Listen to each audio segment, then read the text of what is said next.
Oke, saat ini saya bersama dengan Andre Yuadi, asisten pelatih dari Prawira Bandung. Coach Andre, gimana kabarnya? Kabar baik, Bung. Gimana dengan Bung Detuan sendiri? Baik-baik juga.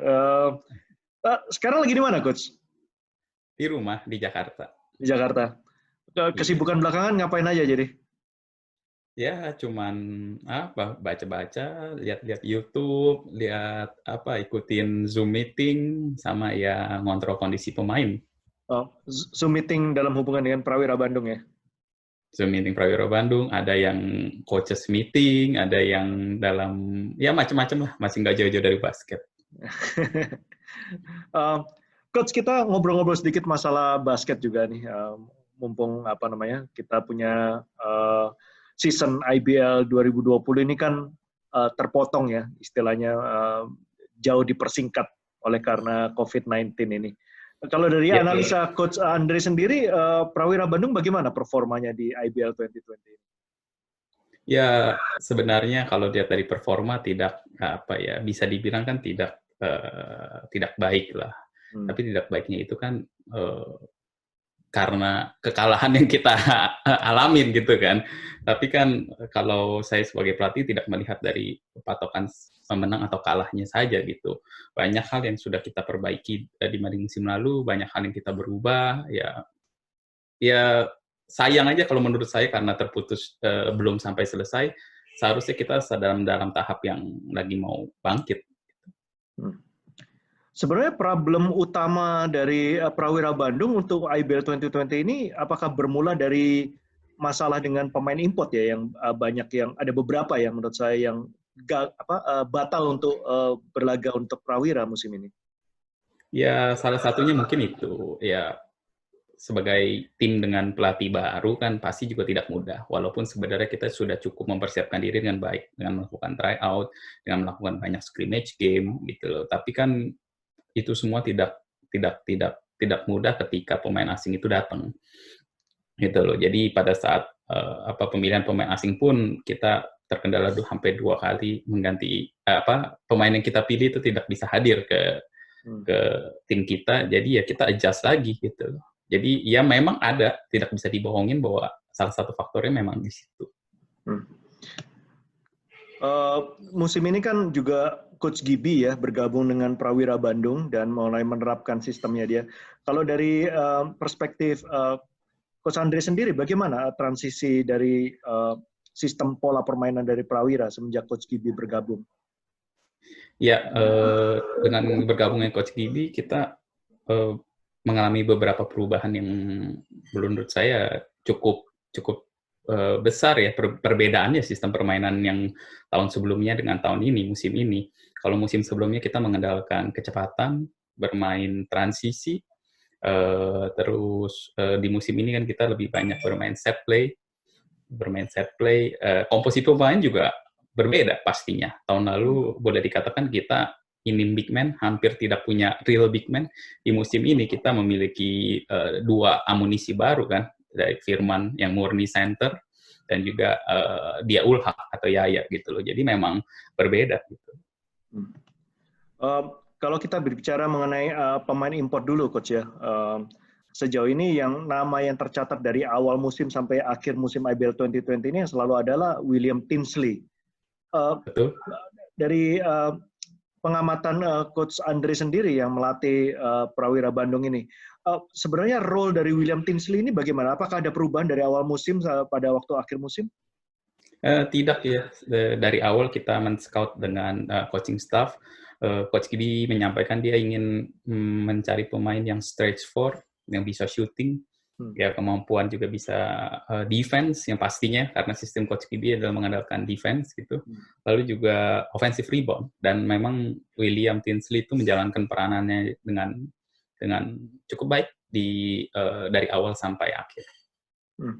Kalau dengan dua pemain import lainnya, terutama yang big man, terjadi pergantian juga, itu akan kenapa? Apa pertimbangan sehingga membutuhkan untuk mengganti big man dari Prawira? Iya, saat itu Coach Gibi itu menginginkan big man yang benar-benar bisa bertahan, bisa protect rim, dan juga bisa menjalani apa yang menjadi sistem permainan Coach Gibi gitu. Tapi pada perjalanannya kan pemain kita itu tidak konsisten menjalankan itu. Jadi dengan beberapa duel dengan tim lawan yang kita lawan tuh selalu kalah duel gitu loh. Jadi membuat kita akhirnya staff satu pemikiran bahwa kita mencoba untuk mengganti. Ya, apakah ini ada dampak juga oleh karena kehadiran Dior Lohon dan Mike Glover? Pastinya gitu loh, karena kita kan match up dengan mereka, kita kalah gitu loh. Dari jaga maupun serang tidak signifikan gitu. Sedangkan dengan waktu di IBL ini kan pertandingan tidak banyak, jadi kita tidak bisa menunggu lagi gitu. Jadi salah satu yang kita bisa mencoba adalah mencari untuk mengganti dengan harapan bisa mendapat yang lebih baik gitu. Sekarang kita ke pemain lokal, Coach. Selain tadi disebutkan ada nama Firman Dwi Nugroho dan Muhammad Diaul Haq, tentunya yang paling menonjol namanya adalah Arif Hidayat yang bergabung dengan Prawira Bandung. Bagaimana ceritanya sehingga Arif Hidayat bisa bergabung dengan Prawira, Bung? Ya, sebenarnya kan pengrekrutan Arif ini jauh sebelum Coach Gibi sebelum bergabungnya Coach Gibi dengan Prawira. Pada saat itu saya yang tahun lalu masih menjabat sebagai head coach itu melakukan evaluasi gitu loh, bahwa komposisi kita itu kita butuh point guard yang benar-benar bisa mengatur ritme permainan, bisa mengatur tim. Jadi kita berusaha untuk pendekatan dengan Arif, dan pada saat itu juga Arif dengan CLS itu kan CLS tidak tahu dengan pasti bahwa CLS itu akan gimana ke depannya. Jadi kita terus terang pendekatan dengan Arif itu hampir 4-5 bulan gitu. Jadi itu cukup proses yang lama, tapi bersyukur kita bisa mendapatkannya. Apa dari kualitas dari Arif itu selain masalah ball handling, apalagi yang sebenarnya Coach Andre lihat ya dari seorang Arif Hidayat sehingga kelihatannya menjadi prioritas bagi Prawira Bandung untuk coba merekrut dia, membawa dia ke Bandung?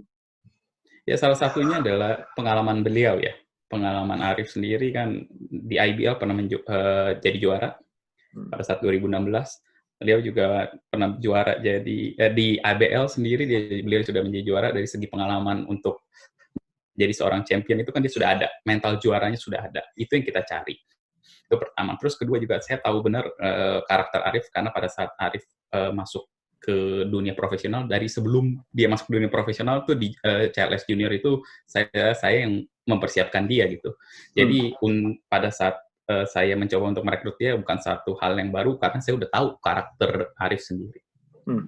Jadi memang udah ada hubungan dengan Arif ya jauh hari, bahkan sebelum ada wacana bahwa Prawira mencoba membawa Arif Hidayat ke Bandung, Coach Andre sudah ada hubungan ya dengan Arif Hidayat ya?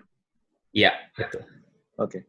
Coach Andre, ini satu fakta yang tidak bisa dibantahkan kan Coach Andre menjadi salah satu pelatih dengan usia termuda yang pernah memegang tim profesional basket Indonesia ini. Coach Andre bisa kasih gambaran nggak? Mungkin latar belakang dulu. Kenapa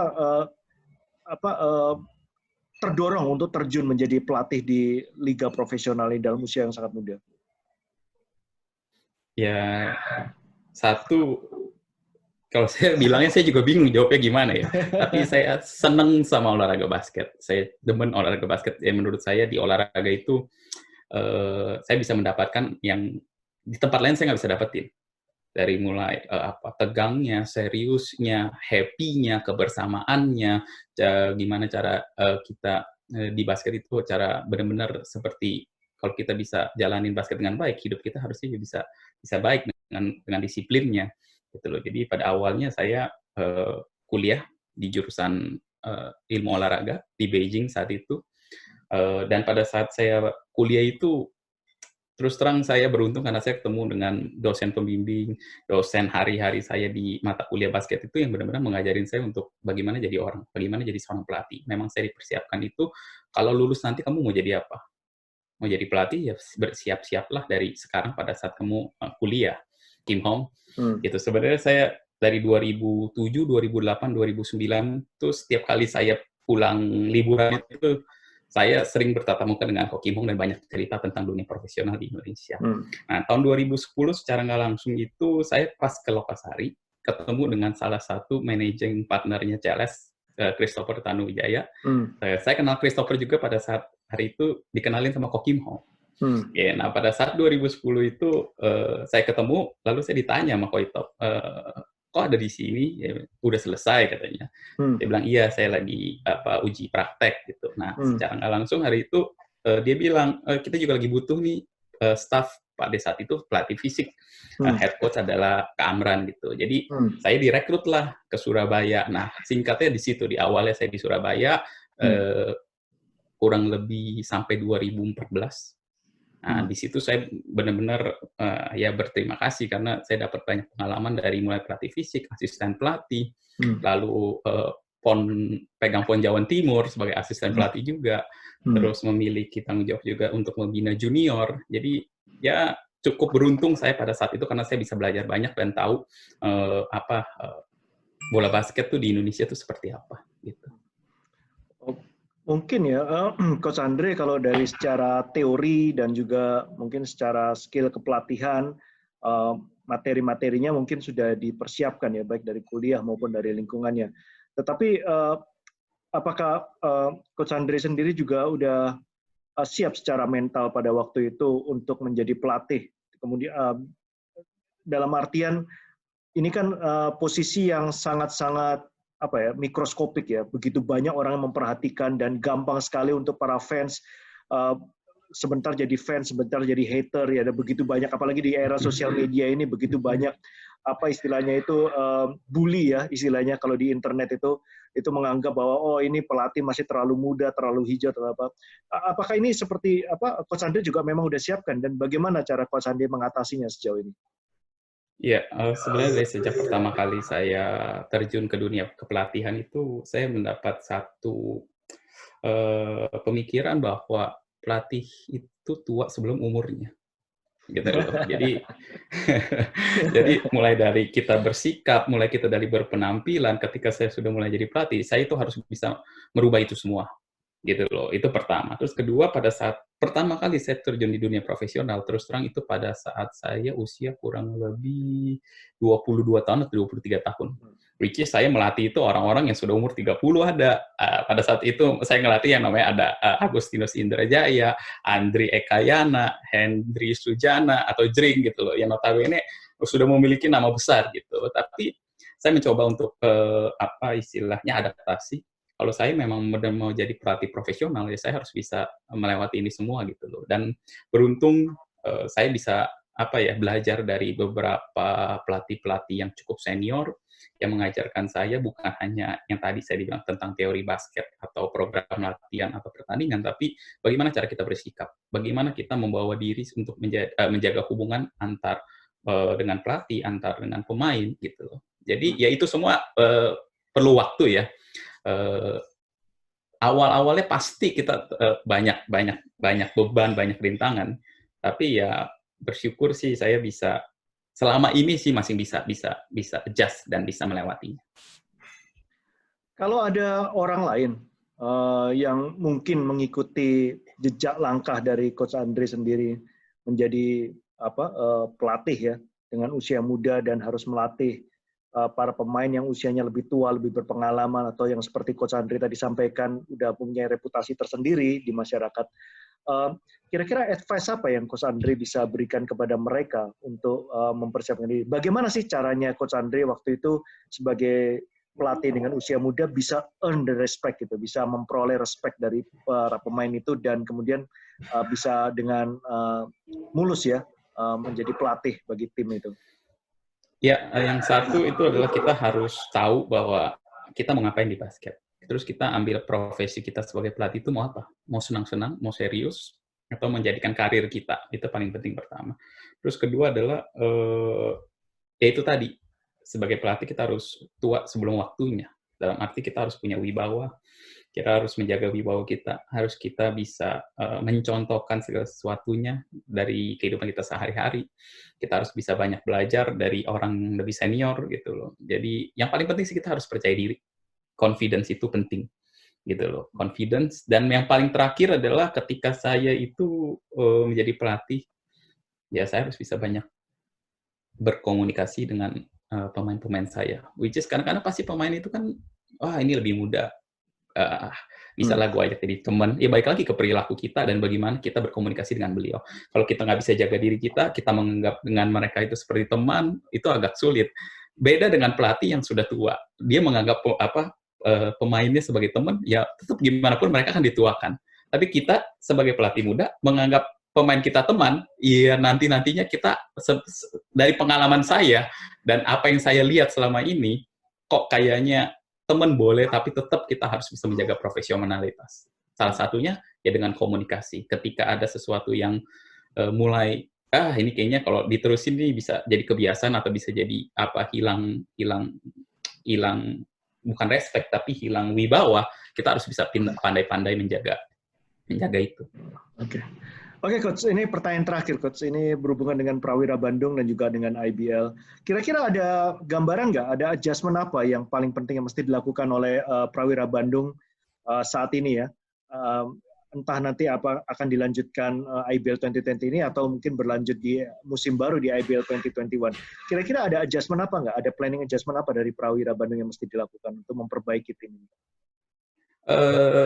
Sebenarnya kita sudah melakukan banyak adjustment daripada saat kita mengganti pemain asing kita. Sebenarnya kita dari dua atau tiga pertandingan terakhir itu kita mulai ketemu gitu loh. Saya pikir tidak perlu banyak adjustment lagi, hanya saja yaitu momentumnya sekarang kan hilang lagi karena kita harus mencari lagi ketika nanti mulai.